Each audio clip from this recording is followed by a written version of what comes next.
Why is that aged leech here? There's no space for you. Megan's shrieks reverberated through my seaside dwelling, a visceral blow to the spirit. Here I stood, my hand clutching keys that trembled, at the threshold of my very own abode, observing my daughter in law's gaze, brimming with utter disdain, from my veranda. I'd arrived early that Friday morning, anticipating my tranquil haven would be empty and still, as was its custom. Instead, I was met with a tableau I would forever carry. Megan's entire kin had utterly commandeered my residence. A minimum of 3 unfamiliar vehicles occupied my driveway. Boisterous melodies pounded from my living area, and the acrid aroma of scorched sustenance permeated the atmosphere. Children, a whirlwind of motion, careened across my deck, their shouts and soccer game a direct assault on the crimson geranium pots I'd nurtured for years. The verdant expanse I meticulously mowed each weekend lay trampled, strewn with discarded beer cans.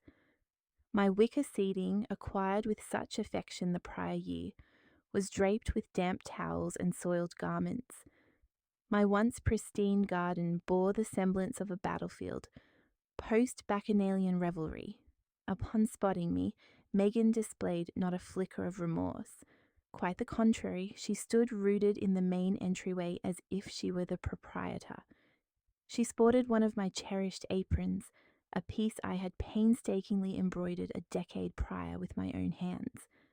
Her eyes, I recognized them instantly, held that frigid glint, the very expression she'd cast my way during family repasts when she assumed herself unobserved.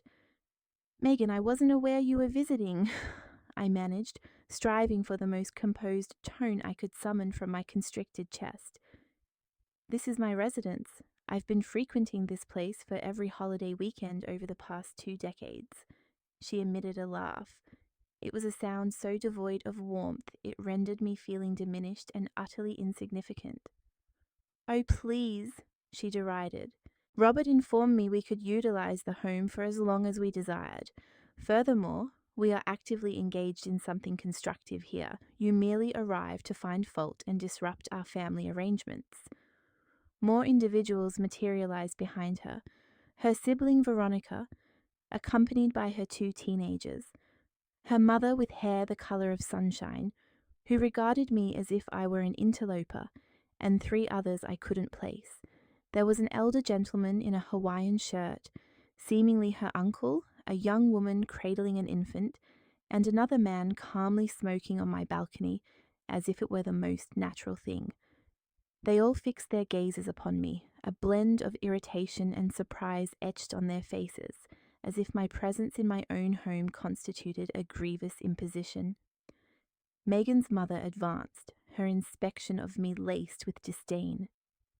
"Is this the renowned mother-in-law you always speak of?" she inquired of her daughter, her tone dripping with mockery. "I envisioned someone more formidable. She appears quite unremarkable." The malevolent chuckles of the others assailed me like sharp needles. Here I was at 70 years of age, clad in my modest travel attire, being scrutinized by utter strangers on my own property. "Where is Robert?" I inquired, feeling my heart begin to accelerate. My son had to be here. He would undoubtedly clarify everything. Was there some dreadful misunderstanding? "Robert is occupied with his work, as usual," Megan responded, crossing her arms. "Unlike you, he shoulders genuine obligations. Look, Eleanor, there's simply no room for you here. The chambers are all occupied.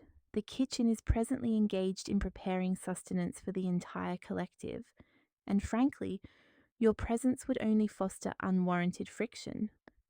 I stood immobilized. In that instant, it felt as though the world had ceased its rotation. She was, in essence, expelling me from my own dwelling, the very house I had erected, brick by painstaking brick.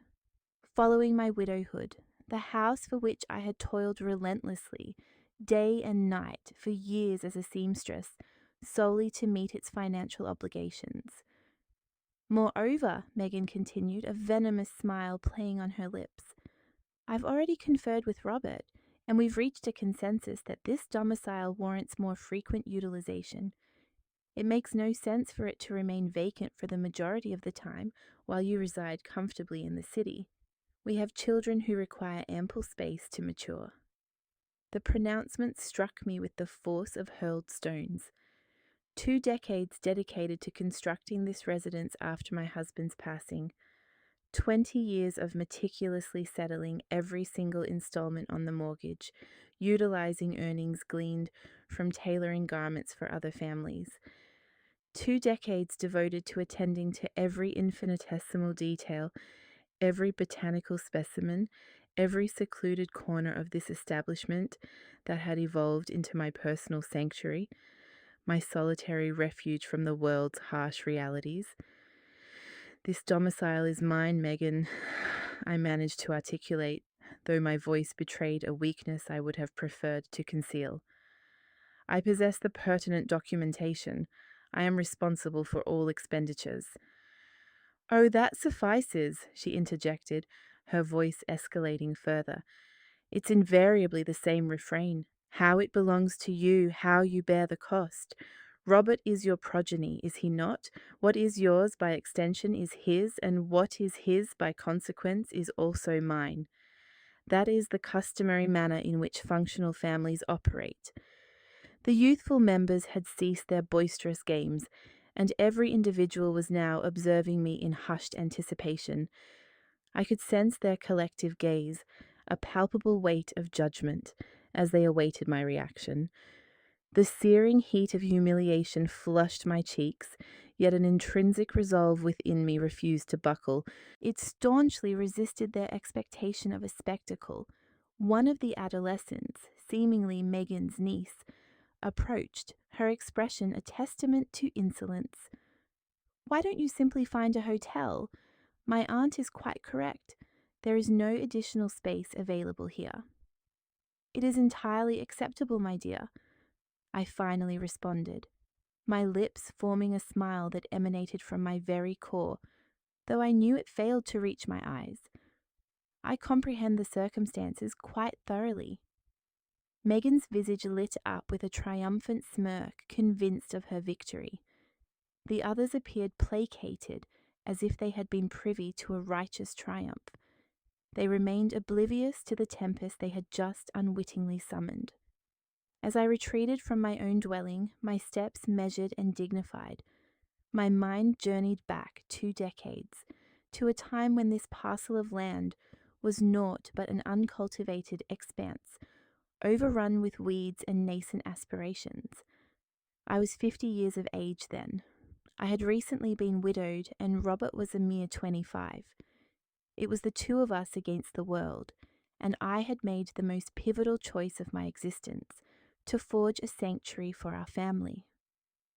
I recalled that August morning when I arrived at the vacant lot, my sturdy work shoes upon my feet and my savings account book in hand. I had meticulously amassed every last coin through my endeavors as a seamstress, accepting commissions from 4 in the morning until 11 at night.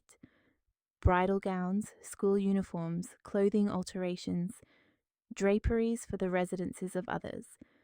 My fingertips had bled 1,000 times upon that very sewing machine that still resides with me, yet each stitch represented a tangible step closer to realizing my dream. The architect regarded me with a degree of skepticism when I conveyed my intention to construct a beachfront residence as a widowed seamstress. Mrs. Crawford, he stated, consulting his papers, this undertaking will necessitate an outlay of no less than $45,000. Are you entirely certain you can sustain such an expense? I retrieved my bank ledger and placed it before him. I possessed precisely $45,000 in savings, painstakingly accumulated penny by penny. Robert accompanied me on the inaugural day. The construction crew commenced their work. His eyes sparkled with unadulterated excitement, witnessing his mother transform destitution into optimism. Mother, he inquired, his gaze fixed upon me as I delineated the placement of the foundational elements. Are we truly going to possess a beach house? We shall not merely possess one, my son, I replied. We shall construct it with our own hands. And so we proceeded. For a span of 2 years, I journeyed here every weekend, meticulously overseeing the construction. I hauled sand, applied paint to the walls, and personally planted every arboreal specimen within the garden. Robert joined me whenever his university schedule permitted. Collectively, we selected the kitchen tiles, the delicate cream hue for the walls, and the precise orientation of each aperture to facilitate the ingress of the ocean breeze. Upon the final completion of the domicile, Robert embraced me on the deck, remarking, "Mother, you are the most formidable woman I know. Someday, when I establish a family of my own, I shall recount to them how my mother erected this haven through sheer devotion and unwavering diligence. How could that same boy have permitted his spouse to subject me to such indignity within the very structure I painstakingly erected through immense sacrifice? The dwelling was more than mere walls and a roof. It symbolized my autonomy subsequent to my widowhood. It stood as irrefutable proof that a solitary woman could achieve success without relying on external assistance. It served as my refuge when the world felt overwhelmingly burdensome, my designated space for remembering Eleanor Crawford, prior to my existence being solely defined as Robert's mother. Every artifact within that domicile held a narrative. I procured the dining table with the supplementary remuneration earned from a 3-month continuous engagement crafting children's dresses. I meticulously fashioned the living room draperies myself, utilizing fabric acquired during a sale. The ensemble of kitchen cookware cost me $200, painstakingly saved by foregoing new clothing purchases for an entire year. However, the most profound sorrow stemmed from recalling Megan's numerous visits as a guest. During the initial years of her union with Robert, she conducted herself with the grace of an appreciative daughter-in-law.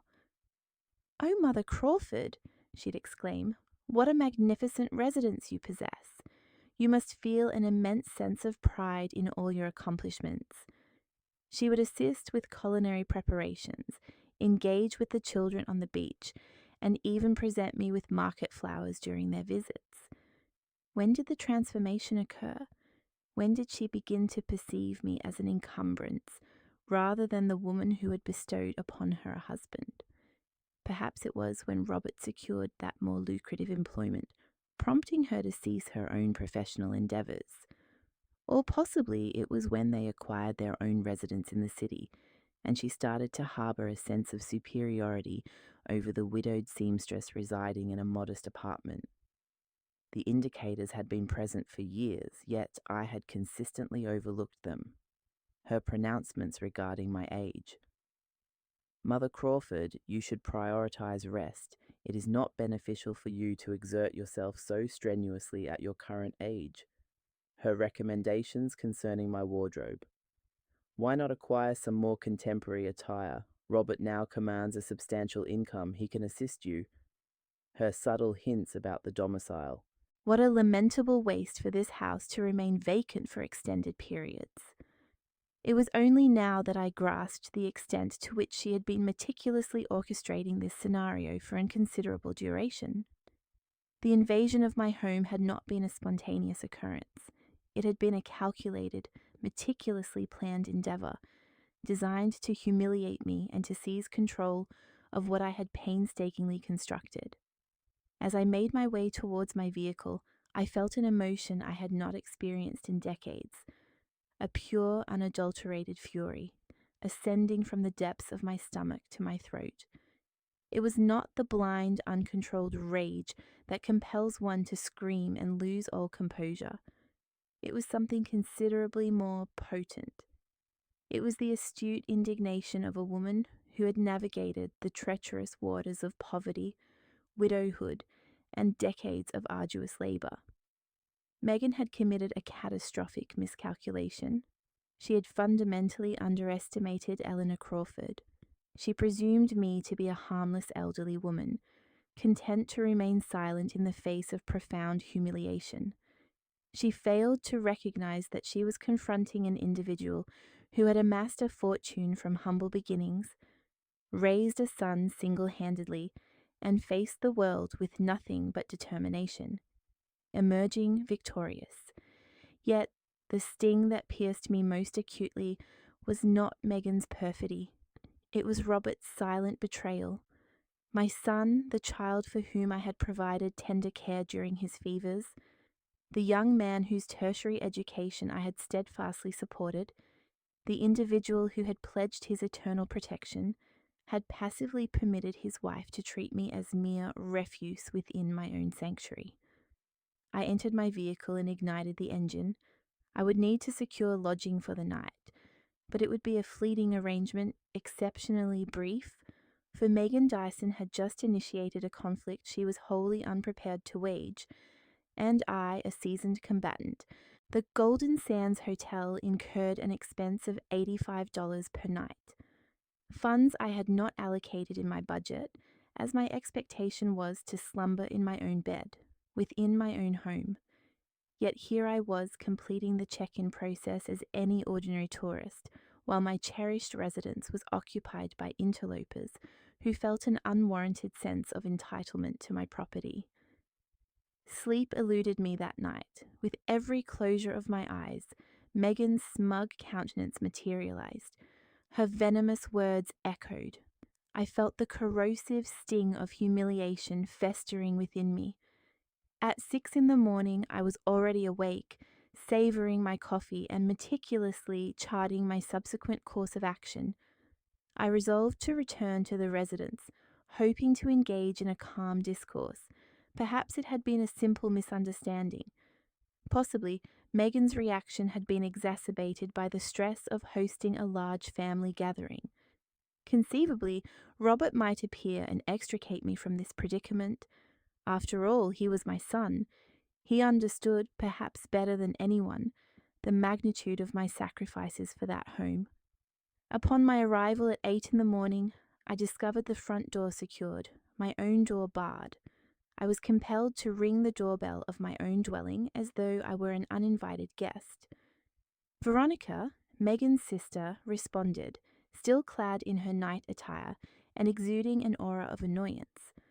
"What do you require now?" she inquired, omitting even a customary greeting. "Good morning," I replied, maintaining as much dignity as was feasible. "I have come to retrieve some personal effects, and I need to confer with Megan regarding this situation." "Megan is asleep and your belongings have been removed. We've placed them in bags in the garage to avoid them being in the way." My possessions relegated to bags in the garage.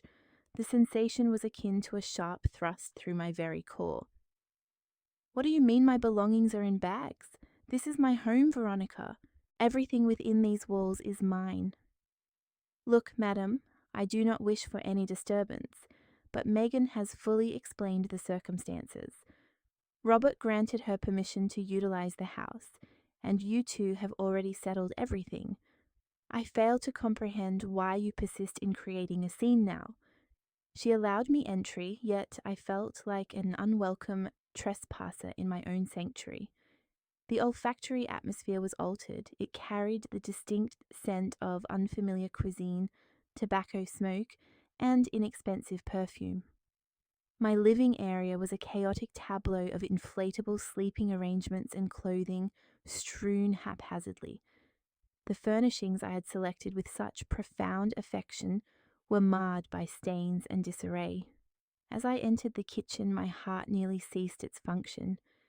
My exquisite kitchen, meticulously designed with the intention of hosting countless family feasts, was in a state of utter ruination. The stovetop bore the unsightly residue of burnt grease.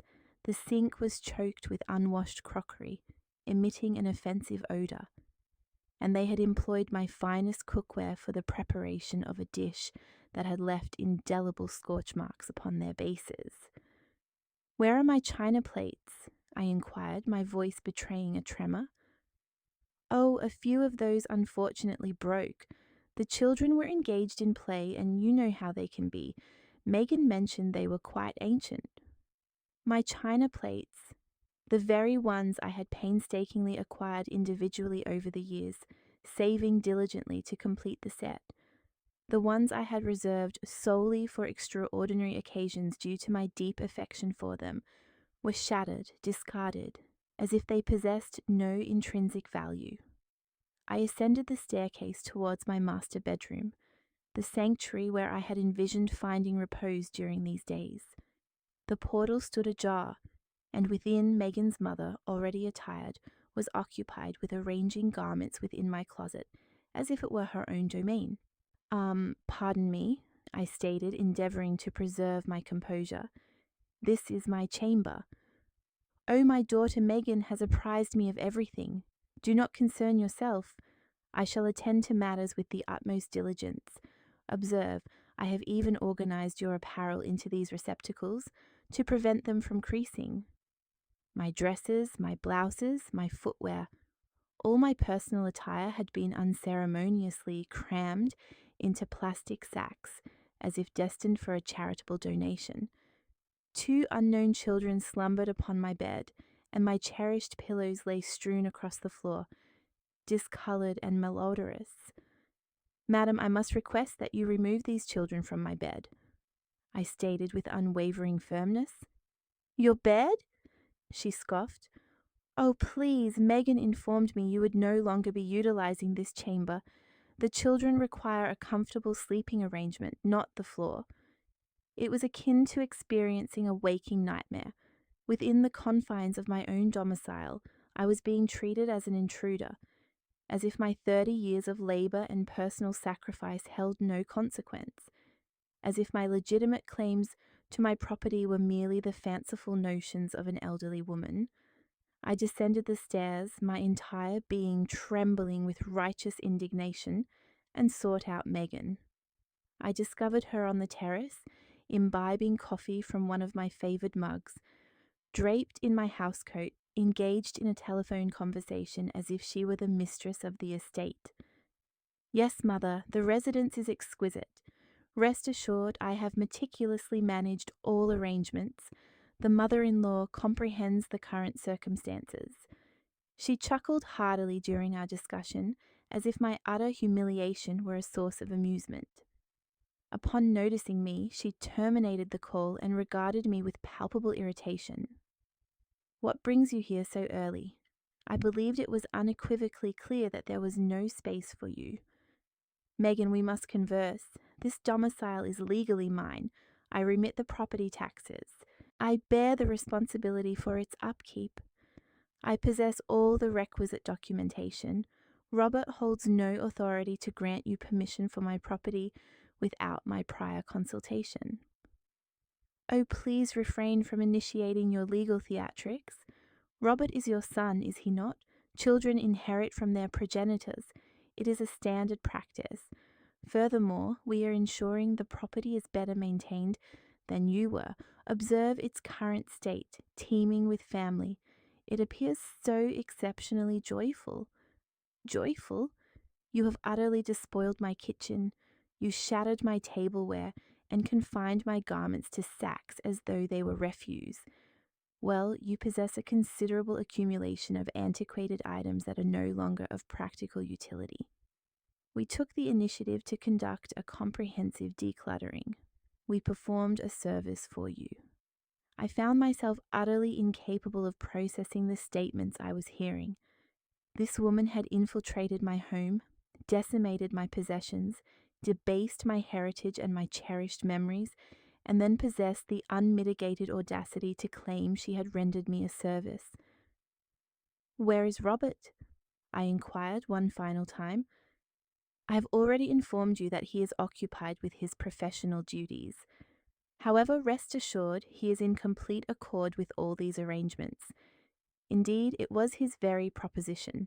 He stated, "It is time for this domicile to be utilized for a productive purpose, rather than remaining vacant, awaiting your infrequent visits." That deliberate falsehood shattered my heart. I knew my son intimately. Robert would never have conceived of such a scheme behind my back. Yet, if that were the case, why was he absent, failing to defend me? Why was he permitting his wife to subject me to such treatment? Megan, I shall articulate my position with absolute clarity. You have until tomorrow to ensure your entire contingent vacates my residence. This untenable situation will conclude presently.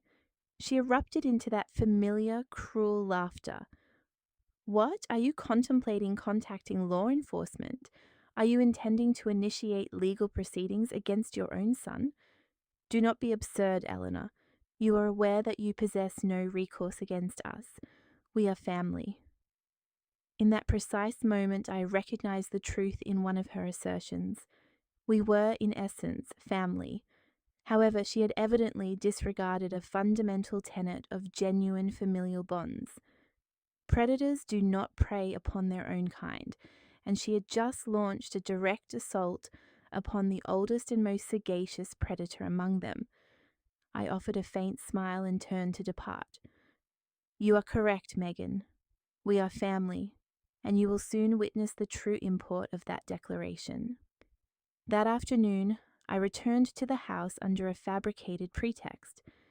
I had inexplicably forgotten to retrieve some vital medication from my bathroom cabinet. Megan grudgingly granted me entry, but chose not to accompany me. She was far too occupied with orchestrating a celebratory barbecue on my deck with her entire extended relations. As I ascended the staircase toward my bathroom, I seized the opportunity to meticulously scrutinize the extent of the damage they had inflicted upon my beloved home. What I uncovered was profoundly more egregious than my most dire imaginings. My master suite was not only occupied by Megan's mother and the unidentified children, they had dislodged my vanity, inflicted deep scratches upon the mirror with a sharp implement, and utilized my drawers for the storage of their soiled undergarments. The bathroom presented a scene of utter squalor.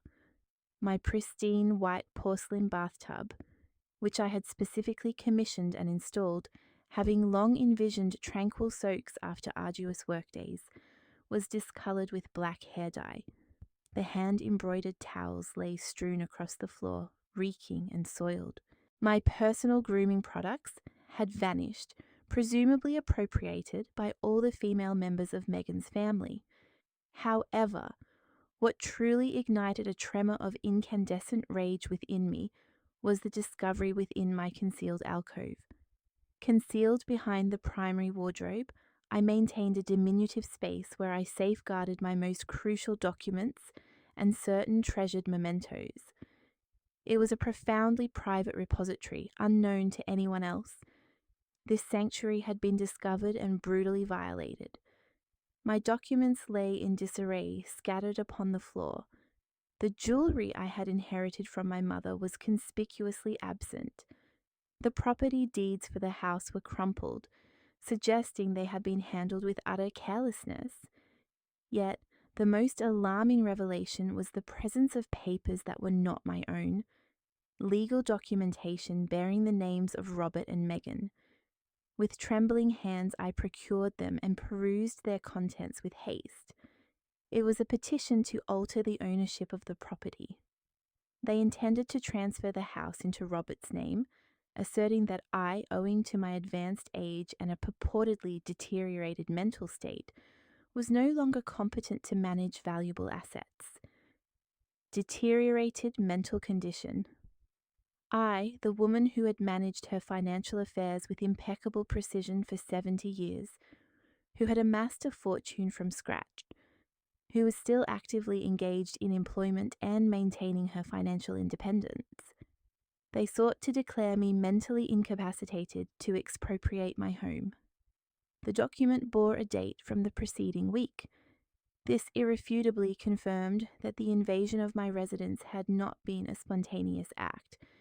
It was an integral component of an elaborate scheme to seize my property, leveraging the legal framework to their advantage. At the foot of the papers, I discovered something that sent a chill of profound dread through my being: a real estate valuation. They had appraised my beachfront domicile at $300,000, and appended to this assessment was a handwritten notation, penned in Megan's distinctive script. With this inheritance money, we can secure a more spacious residence and enroll the children in a private educational institution. All that's required is for Robert to affix his signature to the necessary documents. And of course, the elderly matriarch must refrain from causing any disruption. The elderly matriarch. That's the moniker they bestowed upon me. The elderly matriarch who was expected to remain silent and unobtrusive while they systematically dismantled everything I had painstakingly constructed throughout my lifetime. I carefully placed all the pertinent documents into my satchel. These were the critical pieces of evidence that would enable me to fully comprehend the gravity of the situation. This was no mere familial intrusion.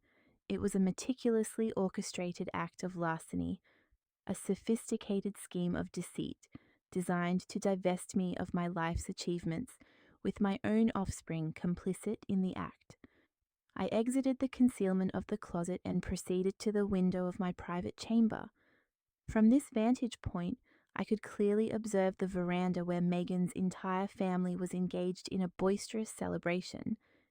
They had amplified the music to a considerable volume, were engaged in grilling a variety of meats on my recently acquired barbecue, and were utilizing my complete outdoor dining ensemble. The younger members of the family were frolicking throughout my garden, their joyous shrieks echoing as they played without any form of adult supervision, their heedless steps trampling the delicate blossoms I had nurtured with such affection.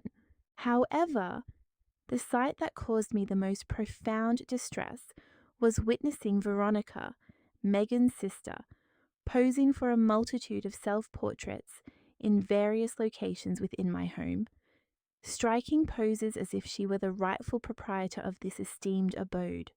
In one particular image, she was reclined in my favoured hammock. In another, she was stationed in the kitchen, dispensing beverages as though she were the consummate hostess. She was diligently uploading these images to her social media profiles, accompanied by captions such as, "A family retreat at our new beachfront villa, blessed to be in this slice of paradise. Our new abode, it no longer even belonged to the family, it was her newly acquired residence." I meticulously documented every aspect of this scene with my mobile device. The disarray, the damage inflicted, the unsightly stains, the haphazardly strewn garments. If this situation were to escalate into a protracted legal confrontation, I would require concrete proof of the manner in which my possessions had been treated. As I descended the staircase, I overheard Megan engaged in another telephone conversation. This time she made no attempt to modulate her voice when she became aware of my presence. "No, mother, rest assured. The attorney assures me it's a straightforward matter. As Robert is an only child, he is eligible to claim his inheritance prematurely due to his mother's documented incapacitation. Once the property is officially registered under his name, we will have the unrestricted ability to proceed with our plans." Premature inheritance due to incapacitation. Their objective was to officially declare me mentally unfit to manage my own affairs, thereby seizing my inheritance while I was still very much alive. Yes, we've already dispatched the fabricated medical documentation. We compensated that physician from the modest clinic with $50 to issue a report attesting to her affliction with senile dementia. Robert expressed initial reluctance, but I impressed upon him the ultimate benefit for the children. Fabricated medical attestations, a compromised medical professional, a spurious diagnosis of senile dementia. My own son persuaded that stripping me of my assets was for the betterment of his offspring. The discourse continued, but I could no longer bear to listen. My world was disintegrating. not solely due to the profound betrayal, but also because of the sheer ingenuity of their deceptive machinations. They had meticulously strategized every facet, every falsehood, every falsified document necessary to legally pilfer from me. I departed the premises without uttering a word of farewell. There remained nothing further to discuss with that woman. Words had utterly lost their significance. This was no longer a mere familial disagreement, susceptible to resolution through dialogue and amiable sentiments. This had devolved into an outright conflict, and they had initiated hostilities by employing the most ignoble of arsenals: deception, fraudulent documentation, medical impropriety, and the manipulation of my own progeny. Yet, in their audacious endeavour, they had committed a grievous error. They had drastically underestimated their adversary. They presumed Eleanor Crawford to be a helpless elder, destined to capitulate at the slightest legal intimation. They were unaware they were confronting a woman who had single-handedly erected her entire fortune from the ground up. A woman who comprehended the intrinsic worth of financial prudence, of diligent labour, and of genuine rectitude. Now the onus of strategic planning fell upon my shoulders. On Monday morning, Robert finally made his appearance. He arrived at the estate in his new automobile, a Toyota he had acquired with the proceeds from the promotion he attained the preceding year. I observed him navigating his vehicle into my driveway, as if no untoward events had transpired, as if his family had not trespassed upon my sanctuary and wreaked havoc upon my existence over the course of a single weekend. I was positioned on the hotel terrace, scrutinizing my residence through a pair of binoculars procured from a sporting goods establishment. I had remained awake throughout the night, methodically organizing all the documentation I had unearthed, compiling pertinent annotations, and diligently preparing myself for this pivotal juncture. I was confident that Robert would eventually materialize. It was an inevitability. Their clandestine scheme was contingent upon his personal endorsement. I witnessed him greet Megan with a perfunctory kiss on the cheek, embrace some of the younger children who were frolicking in the garden, and conduct himself as if the entire situation were entirely unremarkable, as if his mother had not been subjected to profound humiliation and unceremoniously ejected from her own home, as if he were not an active participant in an elaborate stratagem to abscond with my property. I allowed a period of 20 minutes to elapse before commencing my approach toward the house. My intention was to allow him to assume an air of complacency, to foster the illusion that he retained dominion over the prevailing circumstances. Upon activating the doorbell, he was the individual who responded to the summons. "Mother," he articulated, a forced smile gracing his countenance, the same expression he adopted when cognizant of having committed a transgression. It was the identical smile he employed as a youthful lad when I apprehended him fabricating his academic results. "How are you? Megan apprised me of your visitation over the weekend." "Megan informed you?" I repeated, drawing out each syllable, carefully selecting my pronouncements. "Is that the entirety of her account to you, Robert?" "Well, yes. She conveyed that there was a minor discrepancy, but that the matter has been fully resolved." I had presumed we had addressed this subject previously. "Addressed what, precisely?" Robert exhibited overt signs of apprehension. He commenced idly manipulating his automobile keys, a habitual gesture he displayed whenever engaged in prevarication. Regarding the utilization of the residence.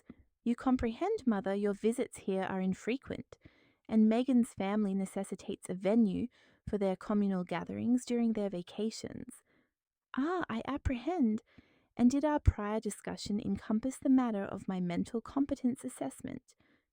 His complexion transmuted to a pallor akin to bleached linen. Whatever are you alluding to?" I retrieved the documents from my satchel and presented them directly before him. I am alluding to this, Robert. A petition for the transfer of property predicated upon the owner's perceived mental infirmity. Does that particular phrasing resonate with you? His extremities began to tremble as he accepted the papers. For a fleeting instant, I glimpsed the genuine son I had meticulously nurtured for so many years, the boy overcome by fear. However, this poignant tableau endured for a mere handful of seconds before Megan materialized in his immediate vicinity. "What precisely is transpiring here?" she inquired, her voice laced with an imperious tone that had become her customary mode of expression. "Robert, I had believed we had reached an accord that further discourse was unwarranted." "Megan, she discovered the documents." "What documents?" she queried, feigning an absence of knowledge. "Robert, your mother is experiencing another episode of confusion. You are aware of her tendencies when subjected to stress." "I am not experiencing confusion, Megan, nor am I senile, as your purported medical evaluation, for which you remitted $50, inaccurately suggests." The veneer of civility completely disintegrated, her ocular organs ablaze with unadulterated animosity. "You were clandestinely eavesdropping on our private conversations." "I was defending my domicile against unwelcome interlopers and pilferers." "Interlopers?" she vociferated. "We are not interlopers. Robert is your offspring. He possesses an inherent entitlement to this property." "Robert is entitled to an inheritance upon my demise, not to abscond with my assets while I am still alive." "Oh, please, you are advancing in years, Eleanor. How many more decades do you anticipate remaining amongst us? Why do you not permit us to derive some practical benefit from this residence, rather than allowing it to remain vacant, awaiting your infrequent sojourns?" The ensuing silence was profound and palpable. Robert stood with his head bowed, a posture reminiscent of a chastised child. Megan's maternal parent and Veronica had emerged from the structure and were observing the unfolding scene from the veranda. The children had ceased their activities and were observing us with palpable curiosity. "Did you truly just suggest that my mother should expedite her departure from this life so that you might acquire her estate?" Robert finally elevated his voice, his tone imbued with incredulity. "I did not articulate such a sentiment," Megan asserted in her defense. "I merely posited that she has no imperative need for such an abundance of real property at her advanced age." "And who, pray tell, confers upon you the authority to dictate my requirements or lack thereof?" I directed my query squarely at her.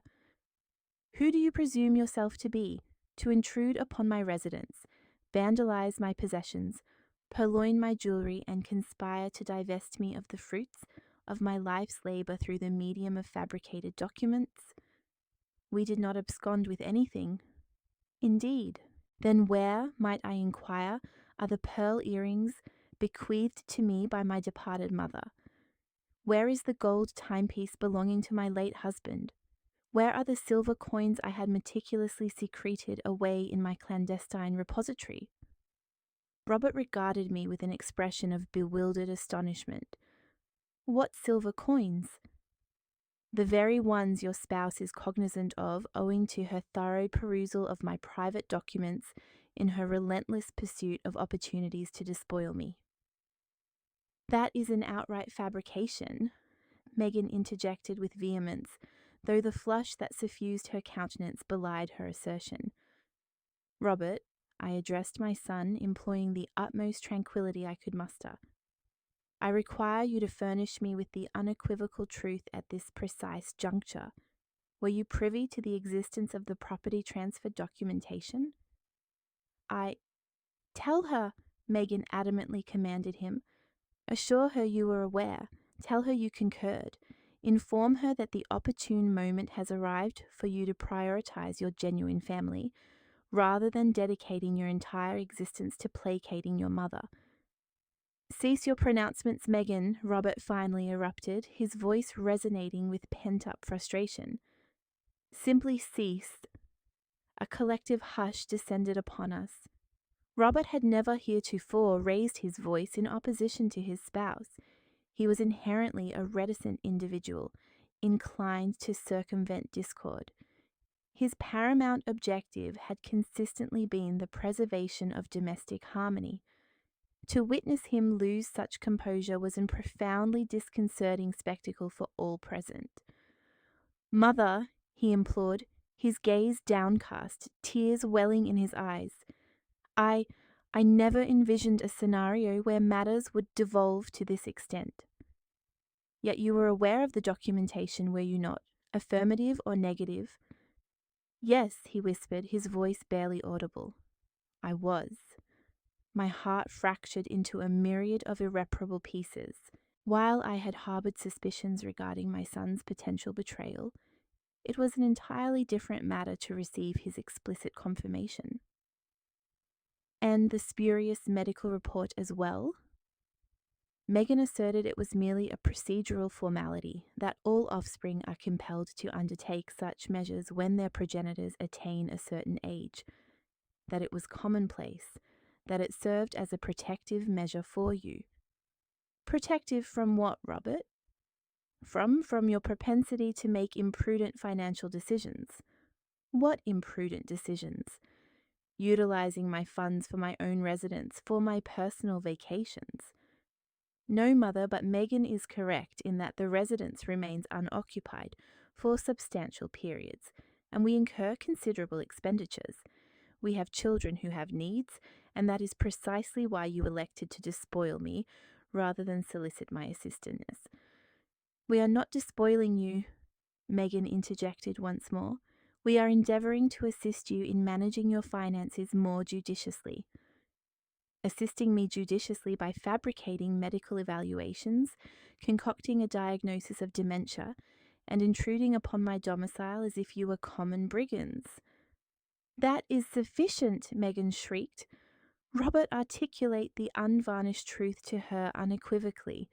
Inform her that you have already conferred with legal counsel, that the requisite documents are prepared, and that the sole remaining prerequisite is your signature to effectuate the property transfer. Advise her that it is incumbent upon you to conduct yourself as a man rather than an obedient subordinate." Robert regarded me with eyes brimming with remorse and profound sorrow. "Mother, I am profoundly apologetic. You seek absolution, and concurrently you intend to pilfer my dwelling. It is not an act of larceny. It is the safeguarding of my progeny's future by the systematic annihilation of their maternal progenitors present."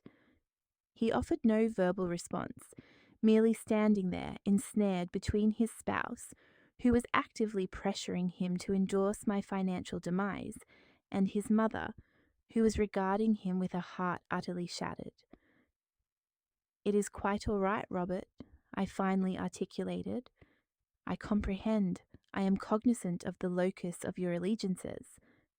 I turned to retrace my steps towards my vehicle, but paused, compelled to pivot and fix my gaze upon each of them. "Just one additional observation. You presumed Eleanor Crawford to be a defenseless elder, destined to surrender without a struggle. You were demonstrably mistaken. I have confronted destitution and emerged victorious. I have weathered widowhood and prevailed. I erected this estate from its very foundations during an era when your presence was entirely absent from my existence, and now I shall confront you, and in this contest as well, I shall achieve triumph." The triumphant smile vanished from Megan's countenance. For the initial occasion, I perceived a flicker of apprehension in her eyes. "With what legal counsel?" she inquired, her voice laced with a distinct tremor. "You lack the financial wherewithal for protracted legal engagements." A subtle smile graced my lips. "And who, my dear, conveyed to you the notion that my financial resources are depleted?" I departed my residence with my dignity intact, yet my heart grievously wounded. Robert had rendered his decision. He had opted for the expediency of financial gain over the woman who had nurtured, educated, and loved him without reservation for 45 years. He had aligned himself with the manipulative vocalizations of his wife, superseding the silent admonitions of his own conscience. However, should they harbour the delusion that I would retreat to a secluded corner to lament my misfortunes, they were profoundly mistaken. I navigated directly to the banking institution. It was imperative that I ascertain the precise quantum of my available financial reserves for this impending conflict. For the preceding 2 decades, I had consistently maintained a regimen of disciplined saving, even subsequent to the complete amortization of my mortgage. Each month, I diligently allocated $300 from my pension fund, augmented by the remuneration derived from my needlework endeavours.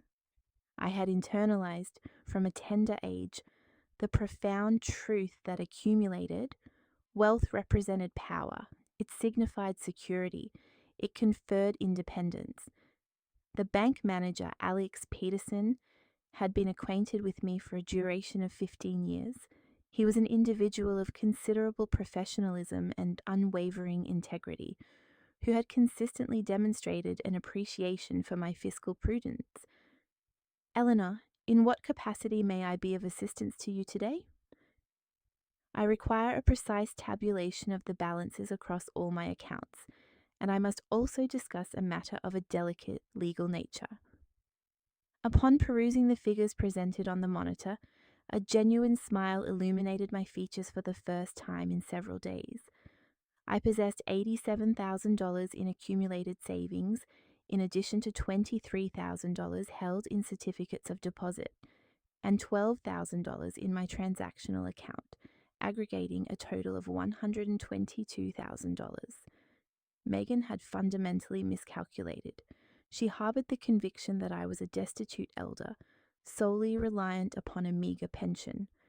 She remained oblivious to the fact that Eleanor Crawford had, throughout her existence, been a diligent and thrifty individual, meticulously conserving every available cent to provide a bulwark against precisely such eventualities.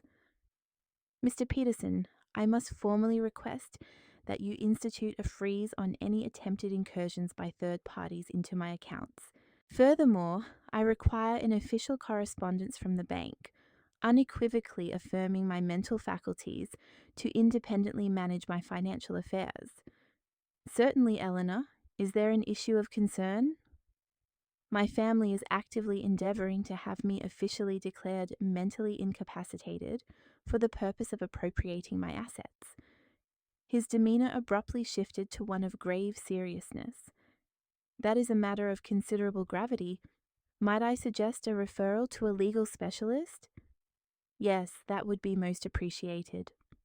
He provided me with the name and contact details of Thomas Gallagher, an attorney with specialized expertise in familial law and asset-related fraud. He is preeminent in matters of this nature. Inform him that I personally recommended you. I departed the banking establishment imbued with a newfound surge of vitality coursing through my veins. It was not solely the solace derived from the knowledge of possessing adequate financial resources to mount a defense, but also the intellectual clarity that accompanied the formulation of a concrete strategic roadmap. I initiated contact with Thomas Gallagher from the bank's parking facility. His administrative assistant extended an appointment for that very afternoon. The attorney can accommodate you at 4 o'clock. The matter is urgent, is it not? Exceedingly urgent. I dedicated the remainder of the morning to meticulously organizing all the documentation I had amassed. The fraudulent property transfer instruments, photographic evidence of the damage inflicted upon my residence, an itemized list of purloined possessions, and duplicates of all my legitimate title deeds. Additionally, I printed digital reproductions from Veronica's social media accounts, showcasing her ostentatious display of her newly acquired coastal abode. At precisely 4 o'clock, I was seated within the elegantly appointed office of Thomas Gallagher. He was a gentleman in his mid-60s, distinguished by his silvery hair, intelligent eyes, and a professional demeanour that engendered immediate confidence. Mrs. Crawford, please recount the entire sequence of events from the very commencement. Omit no detail whatsoever. I proceeded to narrate the complete narrative. The surreptitious entry into my domicile, Megan's calculated indignities, the deceptive legal instruments, the fabricated medical pronouncement, the pilfered adornments, and Robert's profound act of perfidy. He meticulously documented my account, posing incisive inquiries that unequivocally demonstrated his extensive experience in navigating such complex legal predicaments. Do you possess the original documentation pertaining to the property? Indeed, all of it. The entire estate is unequivocally registered in my name. I bore the entire financial burden of its construction and retain all corresponding receipts from the past 20 years. Has the physician who purportedly attested to the dementia diagnosis ever conducted an examination of you? Never in my life have I encountered him. I am not even privy to his nomenclature. Excellent. This constitutes a fraudulent falsification of medical records, a federal offense.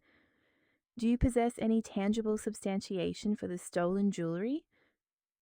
I am confident that such documentation exists. Certain items, particularly my late husband's timepiece, are insured for $3,000. Thomas offered a subtle smile. Mrs. Crawford, your case presents a robust foundation, exceptionally robust. We are contending with allegations of unlawful entry, larceny, document forgery, attempted asset fraud, and potentially medical malfeasance. Your family has encountered significant legal impediments. What remedial actions are available to us? Several avenues are accessible. Firstly, commencing tomorrow, we shall initiate legal proceedings for unlawful eviction. Secondly, we shall formally report the theft of your jewelry to the appropriate law enforcement authorities. Thirdly, we shall lodge a complaint with the Medical Regulatory Board and the District Attorney's Office concerning the falsification of medical documentation. And fourthly, we shall petition for a restraining order to preclude any further attempts to perpetrate fraudulent claims utilizing your identity. What is the anticipated duration for the resolution of these proceedings?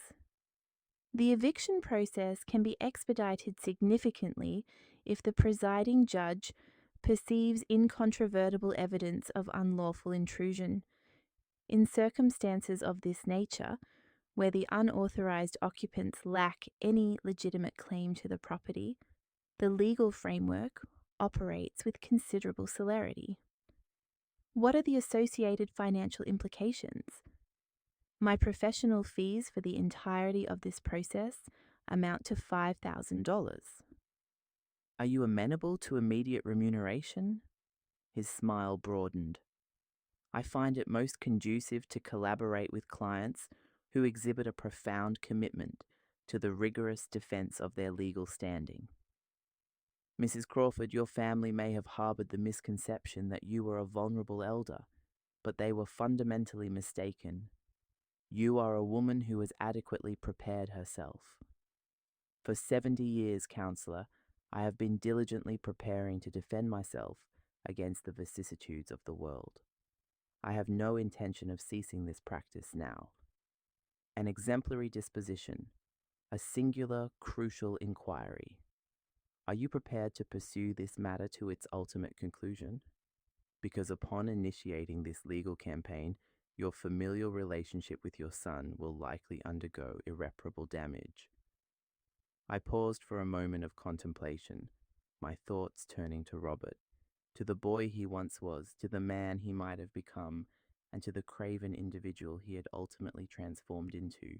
Counselor, I began, my voice steady, my son has betrayed me for financial gain, declared me mentally incapacitated for financial gain, and subjected me to public humiliation for financial gain. If our relationship could be so easily fractured by the allure of monetary wealth, then in all likelihood it never constituted a genuine bond. And should he attempt to express remorse or offer an apology during the course of these proceedings, he ought to have contemplated such actions prior to affixing his signature to documents designed to defraud me. Apologies tendered subsequent to apprehension hold no inherent value. Thomas nodded in a gesture of respectful acknowledgement. Understood. We shall proceed with all due diligence. At the earliest opportunity tomorrow morning, we shall formally file all pertinent legal actions. There is an additional consideration, Counsellor, I added. I wish for them to fully comprehend that they have unequivocally underestimated their adversary. I desire for them to apprehend that the ramifications of betraying one's family are tangible and enduring.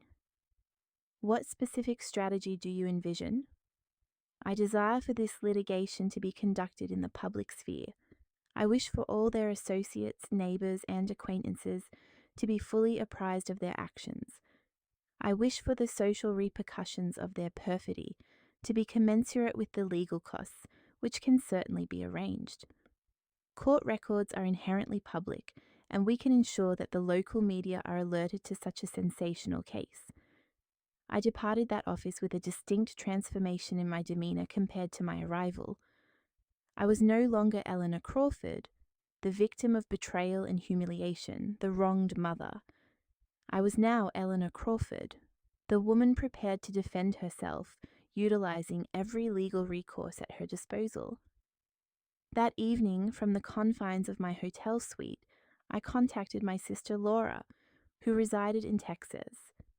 I recounted the entirety of the ordeal. Eleanor, I find it utterly inconceivable that Robert would stoop to such behaviour, especially considering all the sacrifices you made on his behalf. The sacrifices I made are no longer relevant, Laura. What is of paramount importance is what I shall reclaim. Do you require my presence to offer assistance? No, sister. I must navigate this personal conflict independently. However, I deeply appreciate your benevolent offer. I concluded the telephone conversation and settled onto the edge of the bed, directing my gaze toward my residence. From the vantage point of the hotel window, I could discern the illuminated interiors, the persistent strains of music, and the continuation of the festivity as if no disruption had occurred. Tomorrow promised to herald a profoundly different day for each of them. A subtle smile played upon my lips in the prevailing darkness. Eleanor Crawford had resolutely returned to the theatre of war. On Tuesday morning, precisely at 8 o'clock, Thomas Gallagher arrived at my residence, accompanied by 3 legal instruments, a uniformed law enforcement officer, and a certified public notary. I arrived concurrently, conveyed by a taxi, attired in my most distinguished grey suit, and carrying a folder brimming with corroborating evidence. Megan's family was partaking in their morning repast on my veranda when they observed the imposing procession of official vehicles park within the driveway. I witnessed Megan's coffee cup slip from her grasp the moment she recognized the distinctive insignia on the police vehicle's official license plates. "Good morning," Thomas declared, his voice resonating with professional authority and unwavering conviction. "I am Thomas Gallagher, legal counsel representing Mrs. Eleanor Crawford, the rightful proprietor of this estate. We are present to deliver an immediate eviction notice for unauthorized intrusion." Megan emerged precipitously from the veranda, her countenance etched with an expression of palpable panic. "What are you alluding to? This is my husband's residence. We possess the legal prerogative to be present." "Madam," the police officer interjected, his tone measured, "do you possess any documentation that substantiates a legal claim to this property?" My husband is the son of the proprietor. He has granted me his permission." "And where, may I inquire, is your husband at this precise moment?" He is at his place of employment." Thomas unfurled the initial set of documents. Herein you will find the original deed to the property, unequivocally registered under Mrs. Eleanor Crawford's sole ownership. Furthermore, I possess the property tax receipts for the preceding 5 years, all of which have been duly remitted by Mrs. Crawford, and I present this court-ordered immediate eviction directive due to unauthorized occupancy without the proprietor's explicit consent. Megan's mother emerged, clearly agitated, behind her daughter. "What is happening here?" I inquired, my voice steady yet firm. "You trespassed into my residence without permission, caused damage to my possessions, pilfered my belongings, and attempted to seize my life's achievements through fraudulent documentation. Consequently, you will now face legal repercussions." Veronica exited the house, her phone capturing every moment. "This is elder abuse," she declared. "That woman is unhinged and is harassing us." The public notary intervened. "Cease recording immediately," she instructed. "This is an official legal proceeding, and you are not authorized to document it." Thomas presented further documents. "I also have a formal report here concerning the theft of jewelry and valuable items, detailing each missing article and its approximate worth." "We took nothing," Megan protested. The police officer inquired, "Where are the pearl earrings belonging to Mrs. Crawford's mother?" I have no idea what earrings you're referring to," Megan stammered. "And the gold watch belonging to Mrs. Crawford's late husband, insured for $3,000? Megan remained silent, her face flushing with embarrassment. Thomas continued, "Furthermore, we possess evidence of falsified medical records intended to declare Mrs. Crawford mentally incapacitated. This constitutes a federal offense, punishable by imprisonment." "Medical documents?" the officer questioned. "What kind of documents?" I presented the papers I had found. A fabricated report claiming I have senile dementia, signed by a physician who never examined me, purchased for $50 to facilitate the theft of my property. The police officer scrutinized the documents, his brow furrowed. "This is exceedingly serious, madam," he stated to Megan. "You procured a counterfeit medical report?" I did not. We merely wished to assist her. She is too advanced in years to manage such extensive holdings." "And that is why you decided to steal her home using fraudulent documents." Just then, Robert arrived, speeding. He exited his vehicle with a look of utter desperation, no doubt having been informed of the police's presence. "What is transpiring here?" he asked, breathless. "Your wife and her family are being legally dispossessed from your mother's property due to illegal intrusion," Thomas explained to him. "And you, Mr. Crawford, are being cited as an accomplice in a case of attempted asset fraud." "Asset fraud?" I presented the documents. "The property transfer forms you intended to sign to abscond with my home. Robert, the papers your wife concealed within my private closet." Robert paled. "Mom, I can explain." "There is nothing left to explain. You have already made your decision, but I never intended for it to reach this point." "Never intended for it to reach what? Me defending myself? You anticipated I would remain silent while they plundered my life's work?" Megan approached Robert and whispered something in his ear. He shook his head. "What is your wife telling you, Robert?" I asked. "She wants me to inform the police that you are experiencing mental difficulties, that you are fabricating these events." "Indeed? And what will you state?" Robert met my gaze for the first time in days. I observed the timid boy he once was, but also the timid man he had become. I do not know what to say, Mother." "Then say nothing." Thomas retrieved the final documents. "Mr. Robert Crawford, here is your official summons. You have 3 days to appear in family court to answer the charges of complicity in attempted asset fraud against a senior citizen." "Complicity. Your signature is affixed to the property transfer request documents. Your name appears on the request for your mother's mental incapacity. You authorize the fraudulent utilization of this property. You bear legal responsibility for all damages. But I am her son. She cannot sue her own son. Mr. Crawford, the police officer interjected, the law offers no exceptions based on kinship when it pertains to fraud and theft. A transgression is a transgression, regardless of who perpetrates it. Megan's mother began to weep. This is unjust. We are family. Families do not litigate against one another. Families also do not pilfer from one another, I retorted, but you chose to breach that pact first. Thomas consulted his timepiece. You have precisely 2 hours to gather your personal effects and vacate the premises. Any item belonging to Mrs. Crawford must remain here. The officer will oversee the process to ensure nothing not belonging to you is removed. 2 hours? Veronica exclaimed. That is impossible. We have children. We have luggage. You should have considered that before invading another's property, the notary replied. Megan approached me, tears welling in her eyes, though they were no longer tears of sorrow but of pure fury. You will pay for this, she shrieked at me. You will pay dearly for humiliating us in this manner.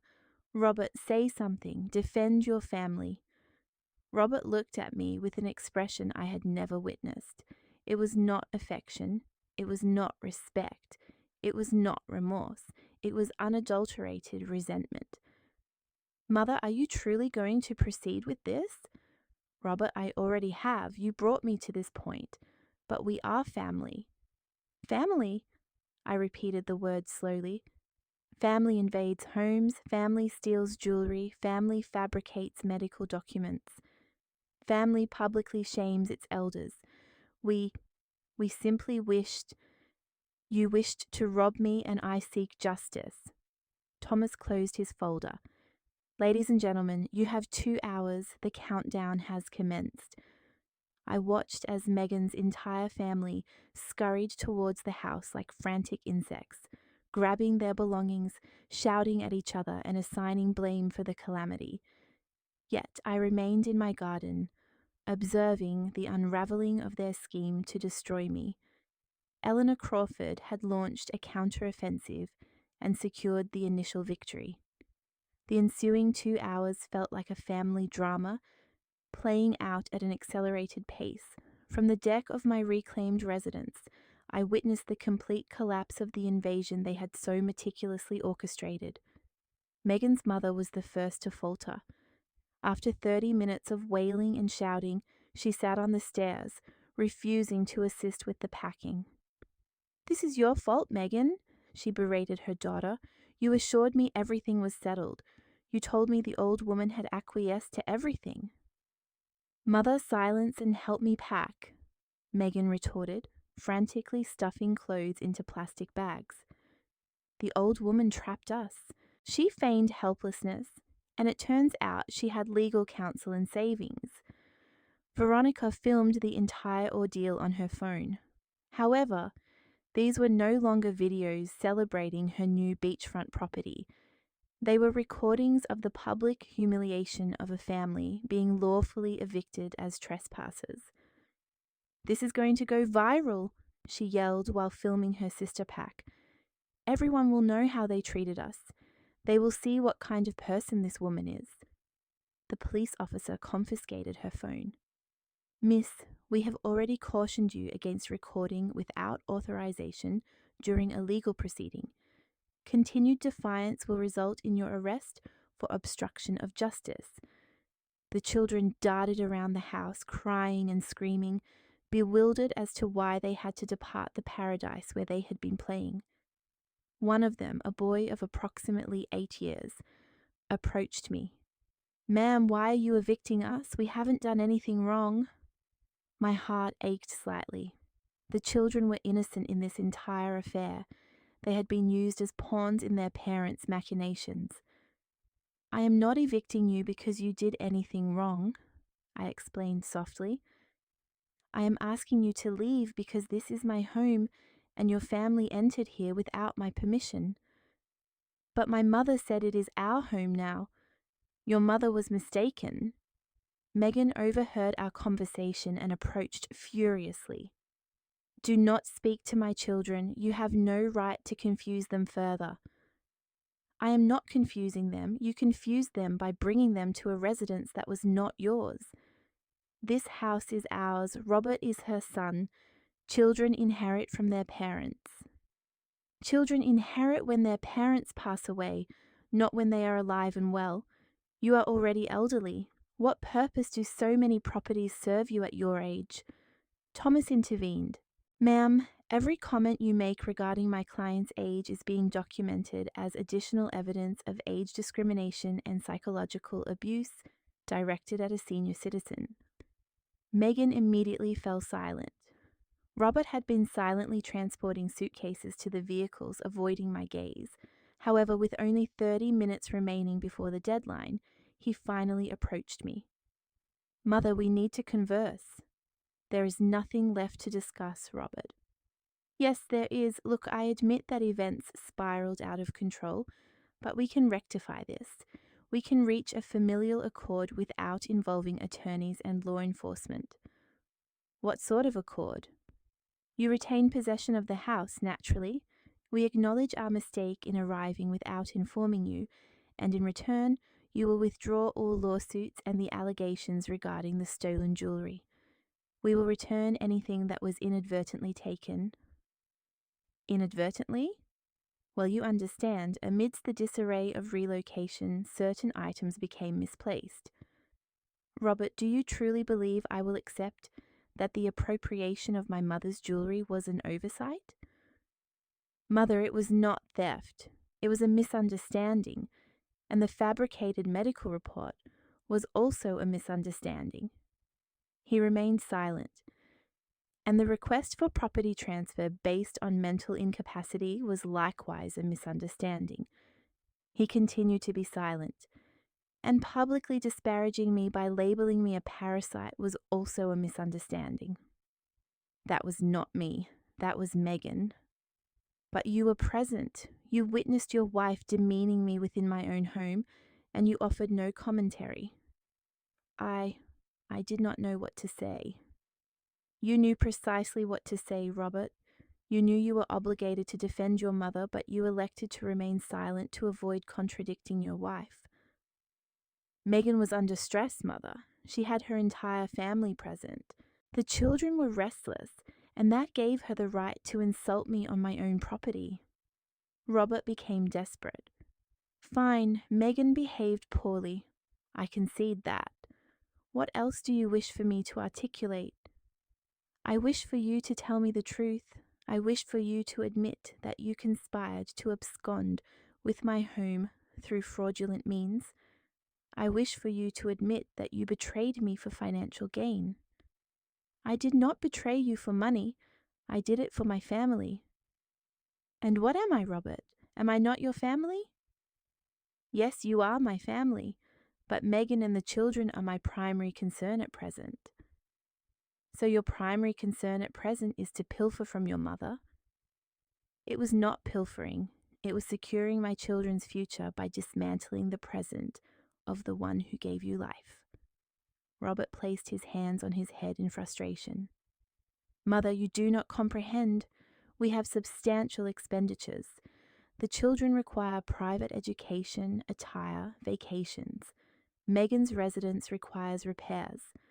I labor ceaselessly, yet the funds are perpetually insufficient, and that is why you determined that I must defray your expenses with the fruits of my life's labor.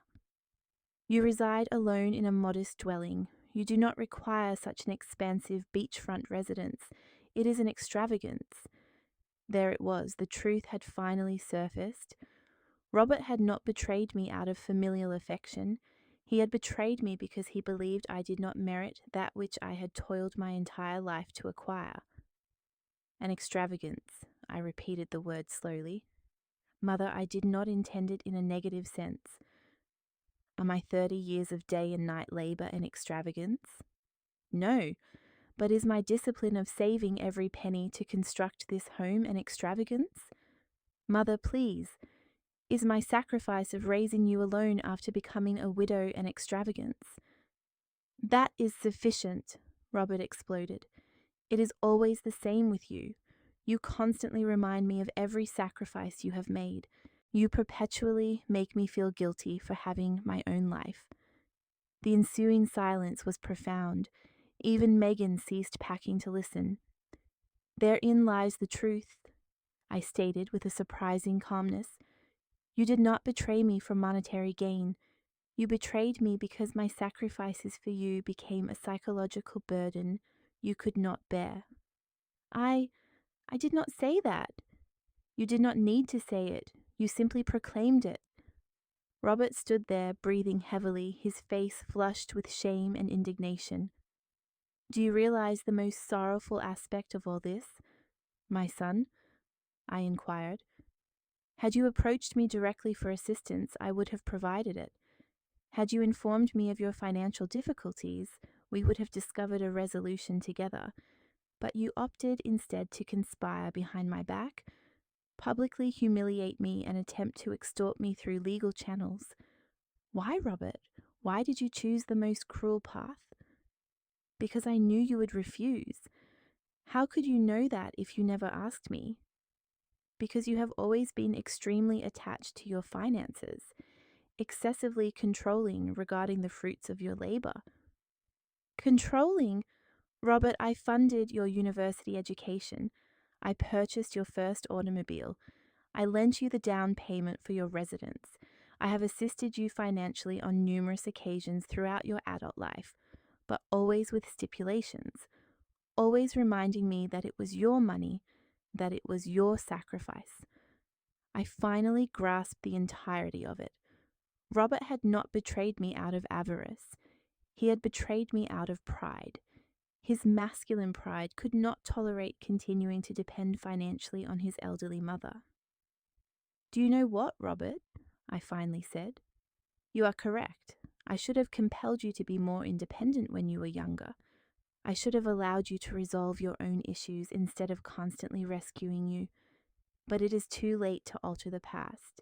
And now you will have the opportunity to be completely independent, because from this moment forward, you will resolve all your financial challenges without my assistance. Thomas checked his watch. Folks, you have 10 minutes remaining. The final stampede was chaotic. Megan issuing shouted directives, the children crying, Robert carrying the last suitcases with an expression of utter defeat. As they finally entered their vehicles, Megan rolled down her window and hurled one last threat at me. This is not over, you embittered old woman. We will appeal. We will prove you are insane. Proceed with all haste, I replied calmly. My attorney will be awaiting you.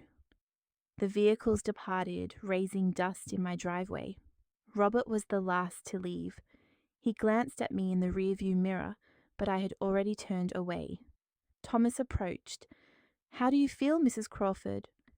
Exhausted, I answered honestly, but liberated from the pretense of being a happy family, liberated from excusing betrayal with maternal affection, liberated from pretending this can be mended with forgiveness and forgetting. The police officer bid farewell. The notary completed his documentation. Thomas handed me the keys to my own residence.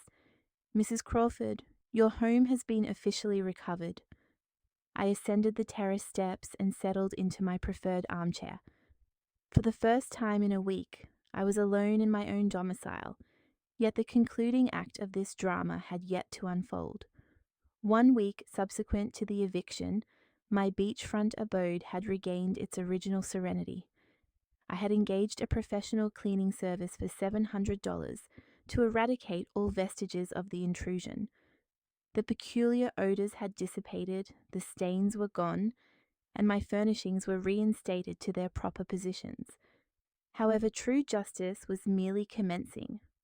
Thomas contacted me on Friday with news that elicited my first smile in weeks.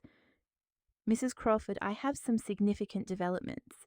The physician who authenticated the fraudulent dementia report has been suspended by the medical board. The inquiry revealed that he had endorsed at least 12 similar reports in exchange for remuneration. And as for the legal ramifications for Robert and Megan, that is the most gratifying part. The prosecutor has elected to pursue criminal charges for asset fraud and conspiracy. It is no longer solely a civil matter, it is now a criminal case. What precisely does that signify? It means they could face incarceration if found guilty, and it also signifies that all the legal fees they have incurred have been substantial. That same afternoon, I received an unexpected telephone call. It was Veronica, Megan's sister. Her voice choked with tears. "Eleanor, please, we must converse. Megan is beside herself. Robert has expended upwards of $15,000 on legal representation, and the proceedings have not even concluded." "And what concern is that of mine?" We wish to extend our apologies. We desire to reconcile matters." "Do you wish to reconcile matters, or do you require me to withdraw the lawsuits because you are depleted of funds?" "Madam, I implore you. Megan has children to support. Robert could jeopardize his employment if this becomes public at his workplace. She should have considered her children before plotting to defraud me, and Robert should have considered his employment before falsifying medical documentation. But you have already reclaimed your residence. You have already triumphed. Why persist in punishing us?" "Because reclaiming my home does not erase the humiliation. It does not return the pilfered jewelry. It does not obliterate the psychological damage inflicted by betrayal from my own son." "We can return the jewelry. It is at my mother's residence." "The jewelry you mistakenly acquired?" "The jewelry you accidentally appropriated amidst the disarray of relocation." "Madam, please."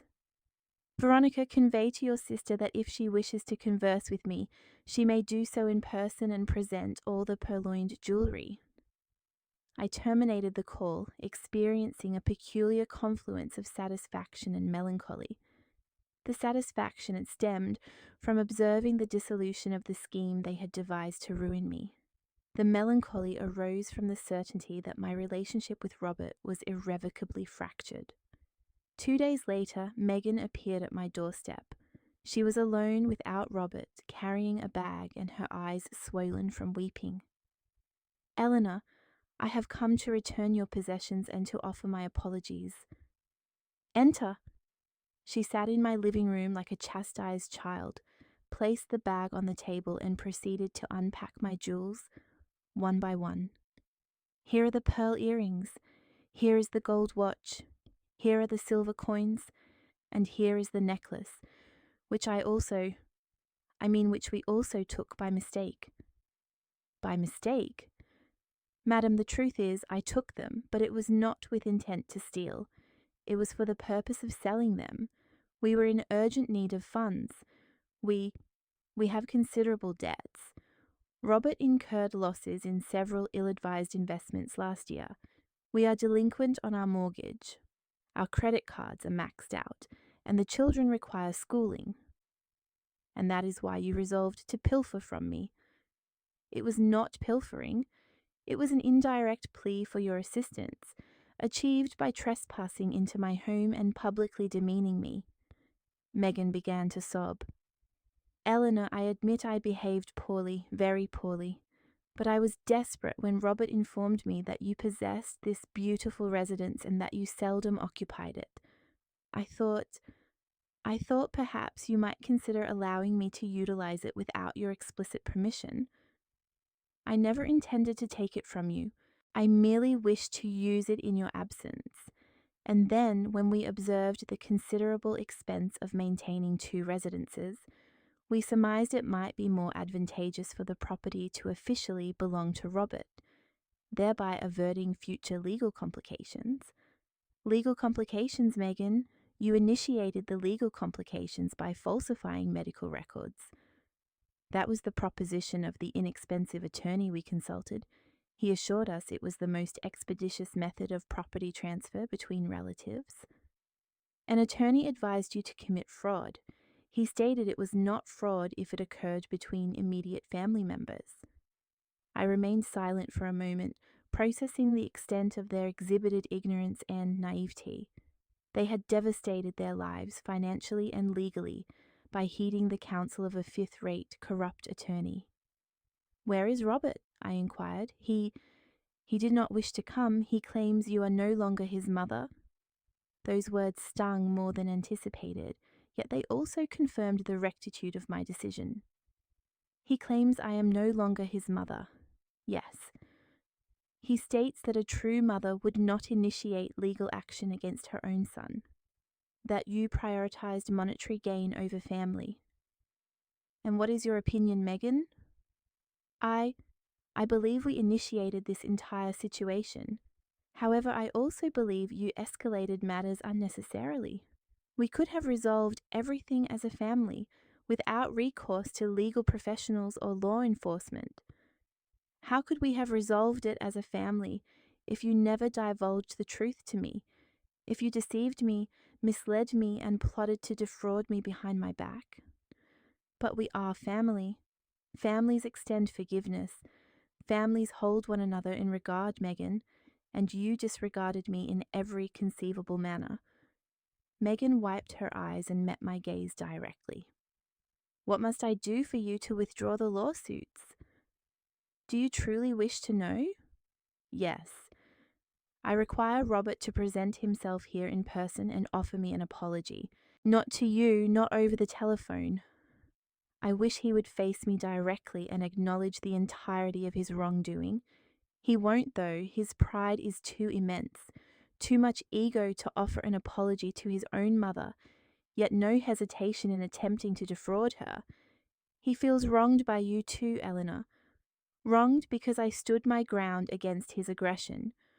Wronged because you prioritized legal counsel over kinship." I couldn't suppress a bitter laugh that resonated from the depths of my being. "Megan, do you genuinely believe I put legal proceedings above my family?" "That's not how it unfolded. My choice was for equity over treachery. My choice was for self-respect over degradation. My choice was for verity over falsehood. But we were kinship. Family members are meant to support one another. You were intent on my downfall." Megan rose to depart. "So reconciliation is impossible.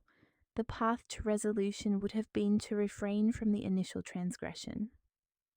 After she departed, I settled onto my veranda, observing the sun dip below the horizon, painting the ocean with vibrant hues. The ceaseless rhythm of the waves crashing against the shore seemed utterly detached from the human predicaments unfolding inland. A week subsequent, Thomas contacted me with the definitive outcome. Mrs. Crawford, Robert, and Megan have agreed to a plea arrangement. They will incur a penalty of $25,000. Each will be required to perform 200 hours of community service and will remain under probationary supervision for 2 years. No imprisonment? No, but they will carry a permanent criminal history. And the fraudulent medical assessment? It has been officially nullified. Your mental faculties are deemed entirely sound in the eyes of the law. And the legal expenditures? They have disbursed in excess of $30,000 on defense attorneys. Between the penalties and the legal costs, their endeavor to burglarize your residence has cost them upwards of $50,000. $50,000, nearly half the valuation of my abode. Their attempt to steal from me cost them more financially than they could have profited had they been successful. That evening, alone within my reclaimed dwelling, I reflected upon all that had transpired. I had lost my offspring. That was the most profound agony. Robert had opted for animosity instead of remorse, haughtiness in place of clemency. Yet I had gained something of greater worth: my self-esteem, my autonomy, and the validation that Eleanor Crawford remained a formidable, astute woman, capable of repelling any threat. My 70 years had not rendered me a vulnerable elder. They had transformed me into a sagacious individual equipped with resources, connections, and the unyielding resolve to safeguard what I had diligently constructed. The following month, I resolved to undertake an action I had never before considered, to engage a part-time domestic assistant to maintain the household in my absence, not due to any personal incapacity, but to ensure that no unauthorized intrusion could ever occur again without my awareness. I also replaced all the door mechanisms, implemented surveillance equipment, and revised my testament to bequeath the property to charitable organizations rather than to Robert. If his aim was complete financial independence, that is precisely what he would receive. 6 months later, I received a written communication from Robert. A letter, not a spoken word. He lacked the fortitude to address me directly. Mother, I trust you are in good health. The children inquire about you. Megan and I have learned from our errors. Perhaps one day our family can be whole again. I did not respond to the letter. True families do not betray one another for monetary gain. True families do not humiliate their elders. True families do not orchestrate burglaries employing fabricated documentation. Robert had determined that wealth superseded maternal affection. I had resolved that my self-respect outweighed his plea for absolution.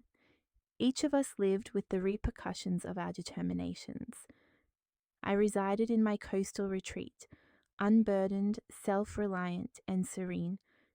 They lived with liabilities, a criminal record, and the societal disgrace of having attempted to defraud a woman of 70 years. The quiet hand of justice had prevailed, and Eleanor Crawford had demonstrated that underestimating an elderly woman was the most costly misstep one could ever make,